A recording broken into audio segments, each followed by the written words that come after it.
You know, when Bob got up here, he was talking about an army. And what does the word talk about us being together? What does he say? An army, right? And you may have a hard time seeing yourself as that. And there is in the army, and I know there's a couple of guys in here that were in the army, there is a time when you go to war. There is a time when you are physically, or in this scenario, spiritually in combat, but it's not all the time. If you feel as though you're always in war, I would begin to speak to the Lord, why do I always feel like I'm in war? Because is it I'm actually always in war? Or have I allowed my mind to begin to see everything as an assault against me? See, when I was in the army, I joined in peacetime, but then 9/11 happened.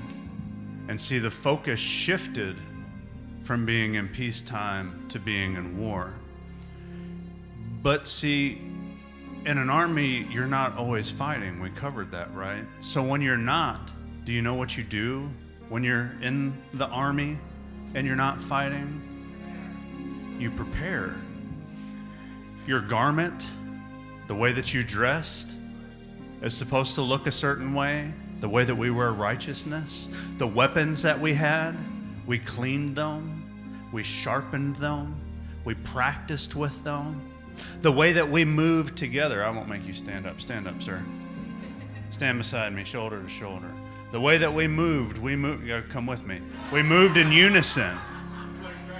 I should have grabbed Kent or somebody. You're okay, you sit back down. You move together in unison. If I'm moving forward, he's moving forward. If I'm moving right, he's moving right. The things that we said all sounded the same. Yes, sir. No, sir. Roger. Say again over. Everybody spoke the same.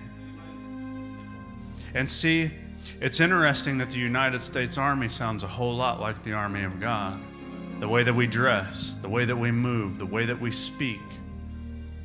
All of those things are supposed to be similar. And there's more of that time preparing for battle than there is the battle. But do you know what happens when all the training is done and you get set down into war? Then everything you learned, you have to put into practice. And it's not the same reading a book as it is living a book.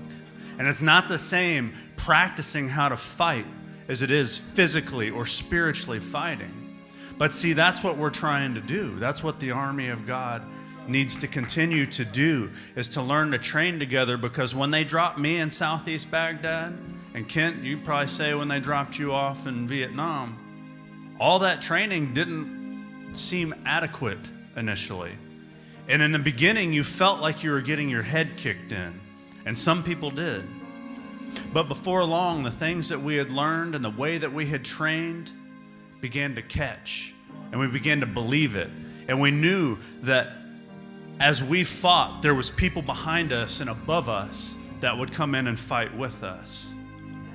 And see, before long, we were stomping a mud hole in them.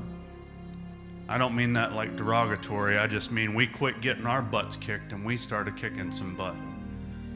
And that's what the army of God is supposed to be like.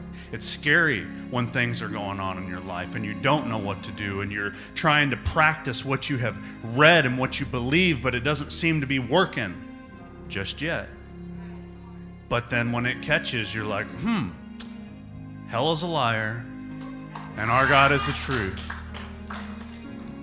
So today, these moments are the time to come march together, to speak the same, to act the same, to sharpen your weapons, to clean your weapons. Because this afternoon may be when you find yourself in war. That was for free.